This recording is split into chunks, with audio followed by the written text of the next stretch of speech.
Welcome everyone and happy Wednesday. We'll give it a minute for everybody to join and then we'll get things started here.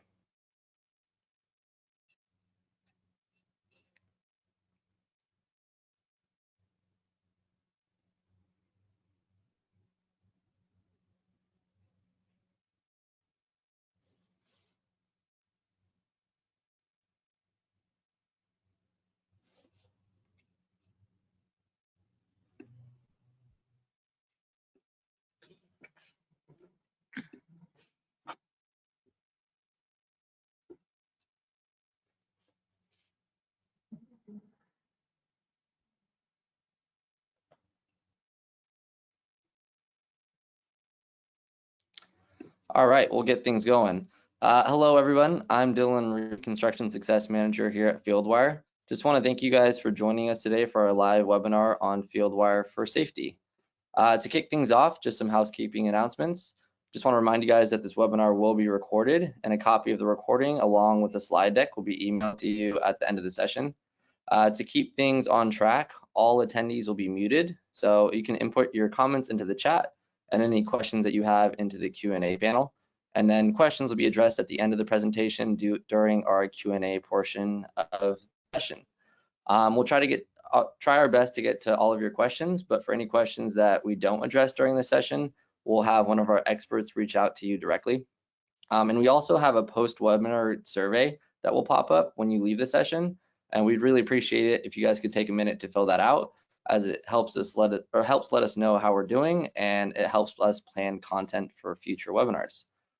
So with that, I'd like to introduce you to your speaker today and construction expert, Pranathi Gumpa, Construction Success Manager here at Fieldwire.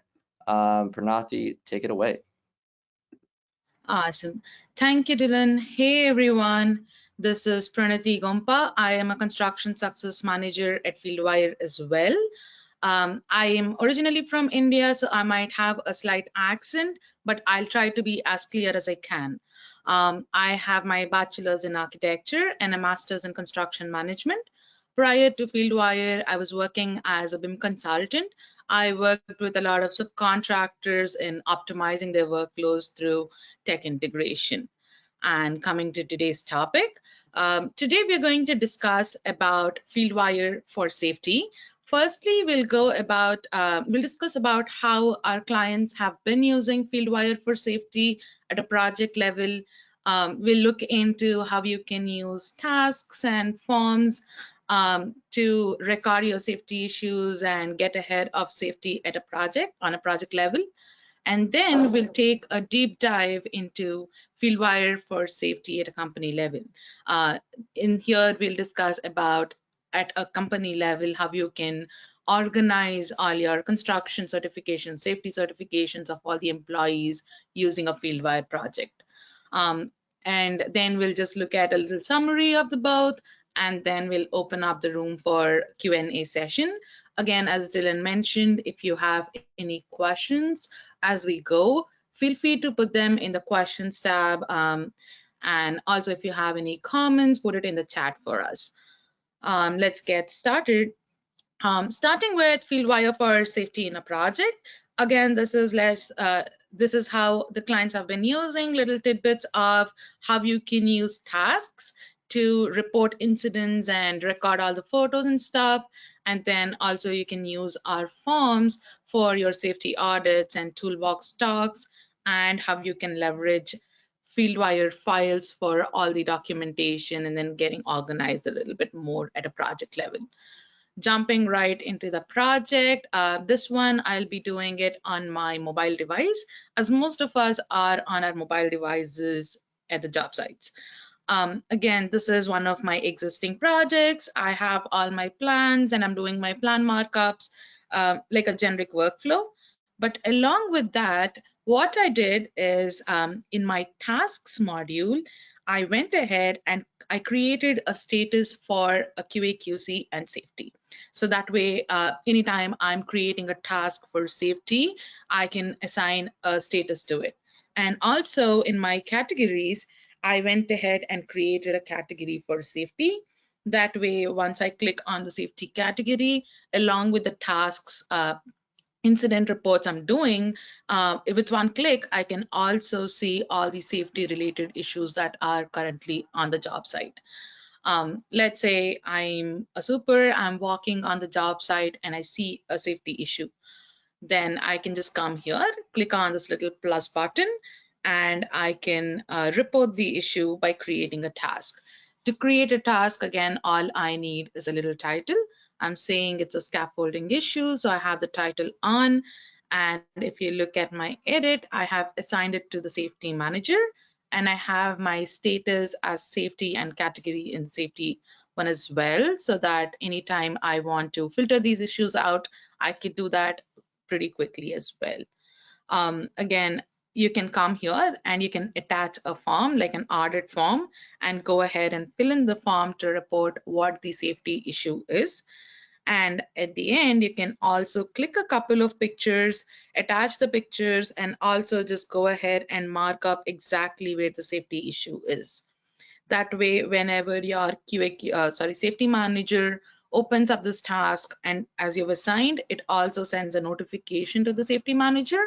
But as soon as they open the task, they know that this is the issue and they can take a quick look at it and get it rectified.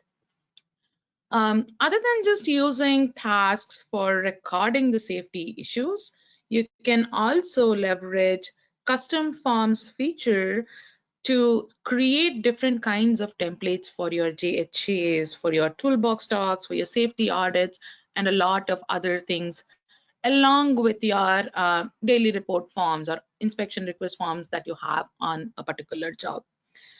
Just getting a little into the toolbox talks. Anytime you have a toolbox talk on the job site, you can just come here, click a new form.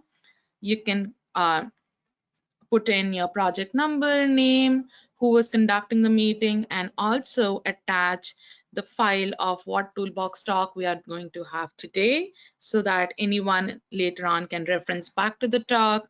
You can say the concern areas and everything, and at the end, you can record all the attendees.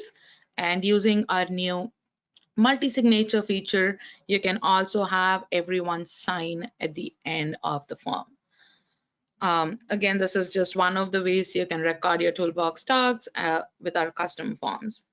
Other than that, you can also use our Fieldwire files folder to organize all your safety related items at the same place. So with the new subfolders feature, you can now have all your safety items recorded at one place. And then once you go into the folder, you can have different subfolders for all your items like your certifications and talks, and then you can upload your PDFs or CSV files right into those folders. Again, these are just a few ways how our clients have been using Fieldwire for safety in an existing project.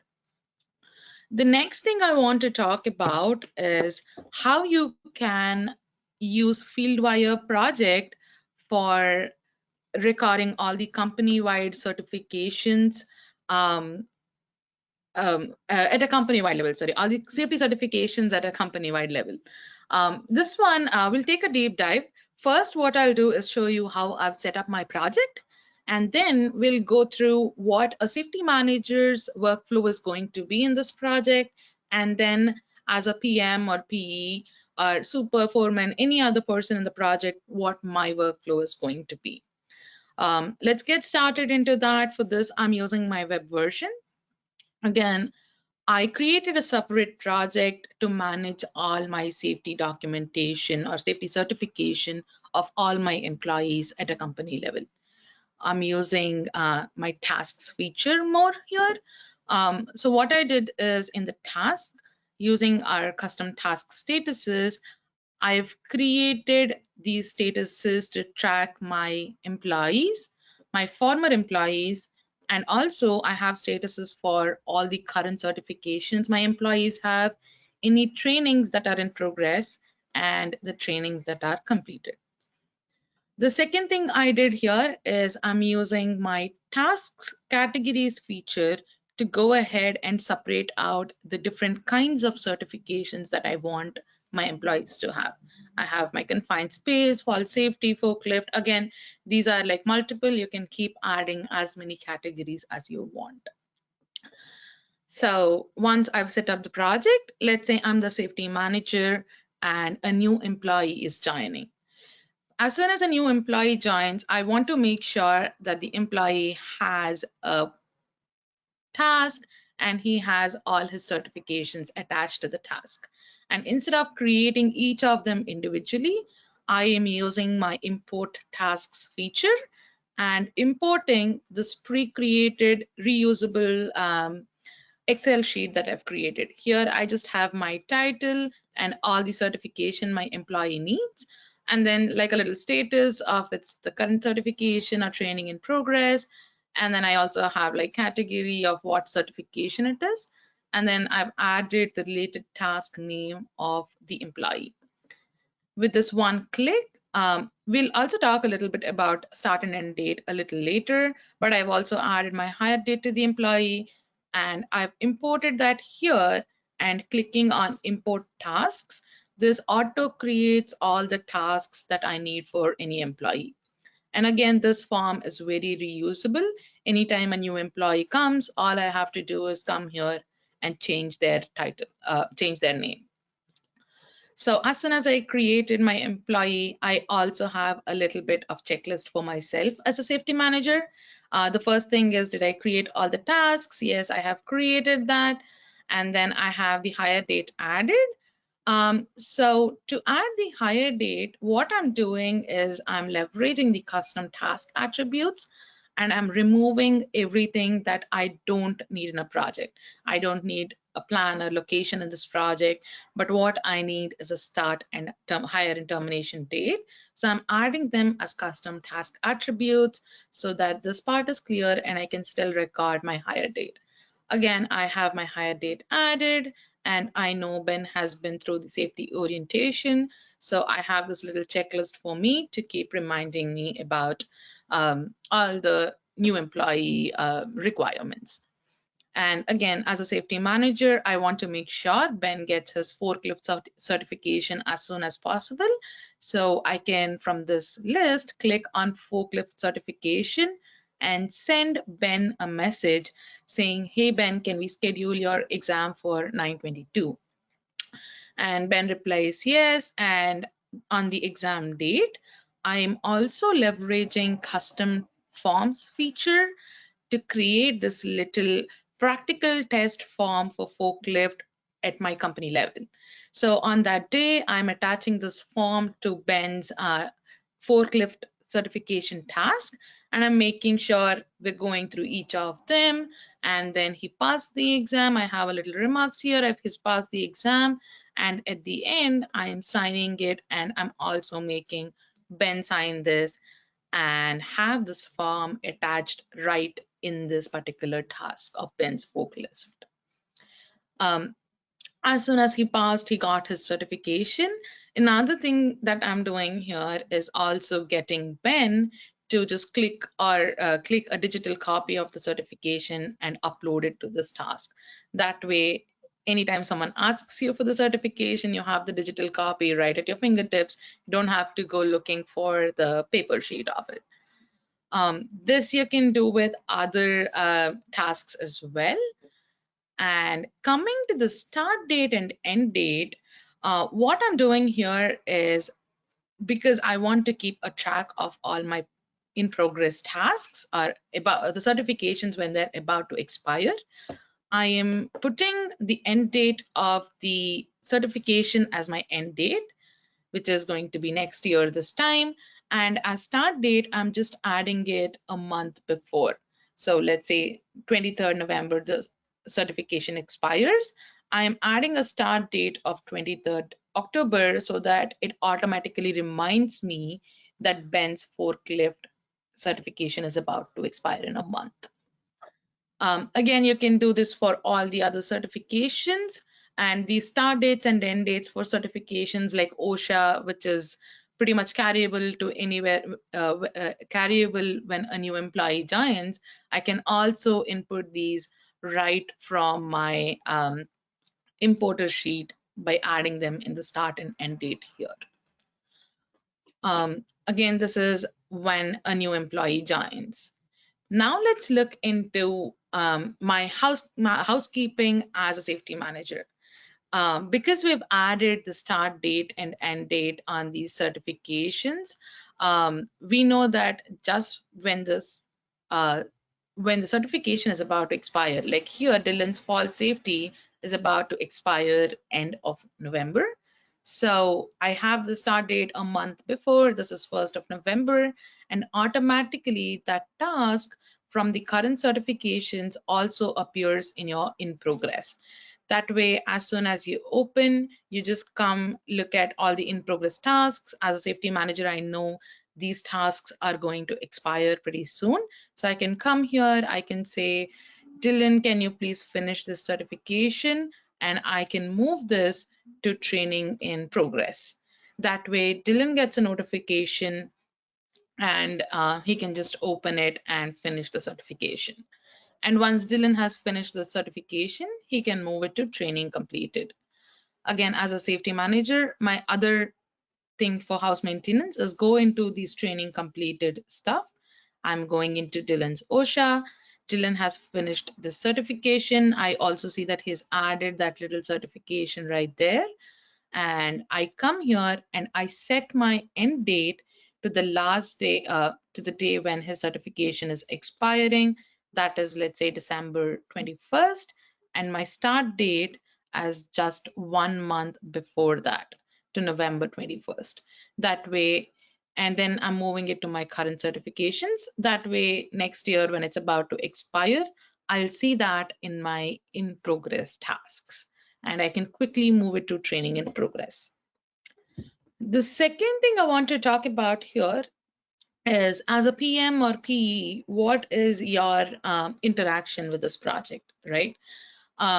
PM, PE, super, basically anyone other than the safety people on the job, in the company. So first thing is, again, anytime my certification is about to expire, my safety manager had already moved it to training in progress. I can quickly open it. I can see, okay, my certification is about to expire. I need to finish the certification. I finish it.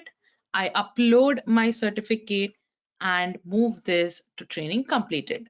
From here, the safety manager will take care and put it into the current certifications. Second thing is, let's say you have a safety inspector on the job site, and he is asking you to show the safety certifications for all the employees on the job site. You can quickly come here, look at the current certifications, make him sit right next to you, and open and show them all the certifications that you have. Or using our generate reports feature, you can also go ahead and say it's a report, detailed PDF report. I'm saying I want all my current certifications.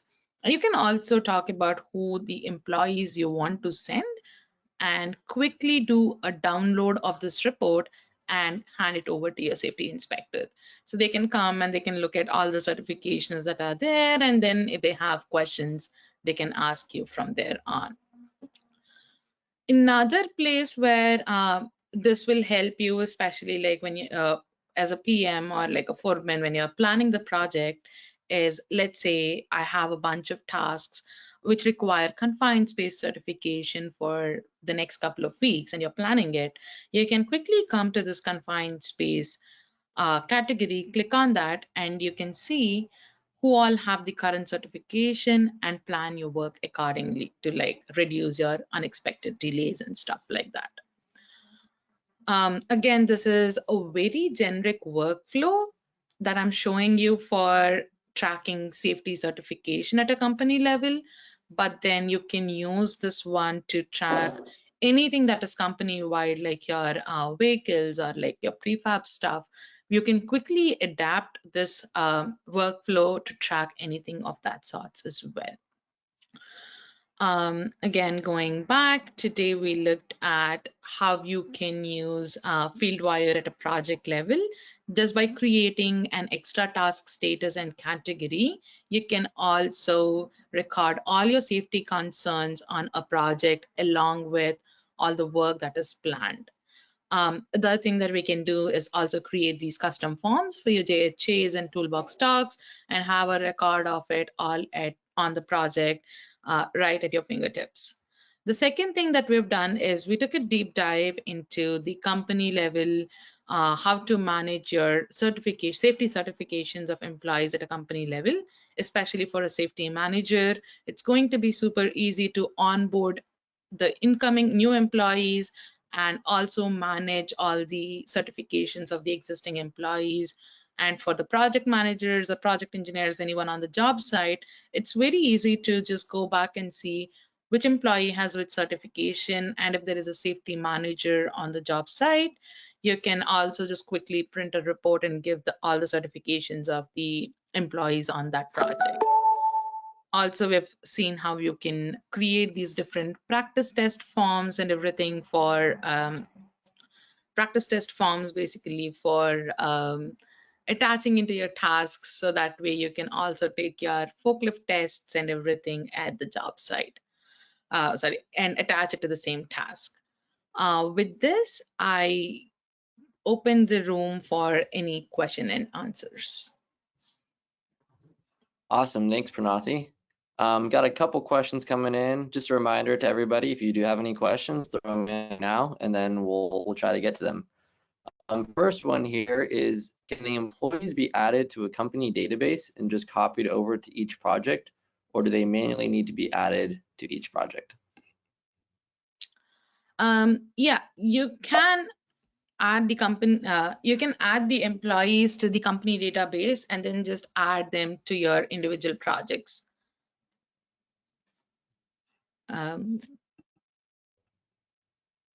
Cool. Does answer the question?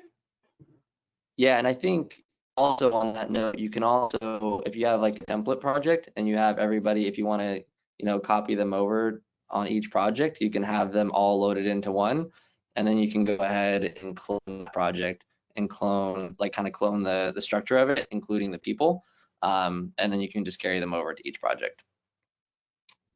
Yep. Let's see. Yes, we'll be sending out a recording of this webinar at the end of the session. You guys can all expect the email come through later today or early tomorrow. And then Pranathi, another question here for you. Do I need all of my employees on Fieldwire for this workflow to work? Yeah, so there are both cases. You can have all your Fieldwire, all the employees on Fieldwire, then it would be easier for you, because whenever the employee's certification is about to expire, you can directly tag that employee, and the employee can go ahead and finish the training and move it to the training completed. But you can also carry out this workflow without having all the employees. In that case, all you do is, let's say Ben's certification is about to expire, I can just go ahead and tag Ben's foreman or the super, whoever is on this project, and they can make sure that Ben finishes this, and we can still have the same workflow with Ben not being on the project. Again, it works both ways. It's just one step less if you have all the employees on the project. Awesome. Cool. Let's see. We have another question here. Can you only use this for enterprise plans? I think maybe business plans in this case. We have Pro plan. So not necessarily. You can also adapt this just to your pro level plan with a couple of changes. Maybe you won't be able to add like your hire date and termination date, or able to attach your form to a task, but the rest of it can be very much adaptable to even a pro plan without being on the without having access to forms. Awesome. Let's see, what else do we got here? Can you explain the far left column? Like, how do tasks move into overdue and in progress? Yeah. Again, so for a task to go into in progress, it has to be the start date, it has to be within the start date and end date. So when we are finishing up these certifications, as soon as the certification is complete, the safety manager can then put the start date to be 1 month before the expiry of the end date, and that way the form automatically moves into in progress. Perfect. And then another one here, do you pull in all company specific safety forms? Are there preloaded safety forms loaded in? We do have a safety audit form that comes preloaded, but that is again just one of the templates that you can use. We recommend nothing, but all of these can be customizable, so you can create your own forms the way you want it. You can modify one of the existing safety audit or a JHA template. Perfect. So let's see. Can you explain what happens when an employee leaves? Yeah, sure. So we also have a column for former employees. So whenever an employee leaves, you can just select all their tasks and move it to former employees. And I also have a category to just separate that out. That way, even if the employee leaves and if we are looking at an older project when the employee was working on it, you can still go back and look at all their certifications and use those. Perfect. And then another one here. So when attaching a form to a task, does it matter if I fill the form in first and then attach to a task, or should I attach it to the task first and then fill out that form? It works either ways. As once you open a task and you're trying to attach a form, it asks you if you want to attach a new form or existing form. So if you want to fill in the form after attaching, you can click on new form and do that. Or if you have already pre-filled the form, you can just click on attaching the form and attach it to the task. Perfect. So this question, I'm trying to kind of reword this, but basically they're asking if they create a new project for the safety records and they want to attach their records to existing projects. They already have 5 colors in use for various stages of the job, and they don't have any more colors. This might be a little bit tricky, and this might be something that we have to get back to you on, but how do they go about kind of creating this workflow within a project when they're already using 5 colors for other statuses? And I think maybe touching back on the project level might make sense here, Pranathi. Yep. So on a project level, you can, what I was suggesting was creating a separate task priority. Let's say if you're not able to create another, if you're not able to create another status, and if you still want to track, you can just create a separate category for safety, and that way you can still have it under one of the statuses, maybe your active status or another status that you have, or a different priority status, and then just by creating the safety category, you can still filter out all your safety concerns on the project. Perfect. Hopefully that answers your question, but we'll make sure to follow up via email on that one and clarify further if that doesn't answer it. So one last one here. When moving an employee to the former column, will it pull all the related tasks, or do I need to do that manually, or maybe set up a category for each name? You can pull all the tasks. You have to select and pull, but quickly you can just go into filter and filter them using Pranathi. That way, any of your titles that are with this name can get filtered, and then you can quickly select all of them just by first click, shift, hold, last click, and then move them to former employee. Perfect. Cool. I think that wraps it up on time. And for all questions that we didn't get to, we'll make sure to follow up via email, answered correctly. And yeah, I think that wraps it up for us. Pranathi, any last additions on your end? No, thank you so much for attending, and I'm feel free to talk to your CSMs, or even you can email one of us if you want to like delve deeper into this workflow or want to adapt this workflow on to a different project or to a different item, company-wide item. Awesome. And then one last reminder, we got a post-webinar survey that should populate when you guys leave the session. So keep an eye out for that. And if you don't mind filling that out, that would be much appreciated on our end. And then, yeah, one last announcement, just keep an eye out for our upcoming webinar next month on commissioning. We should be sending out some emails for that. And thank you again for joining. See you guys next time. Bye. Bye.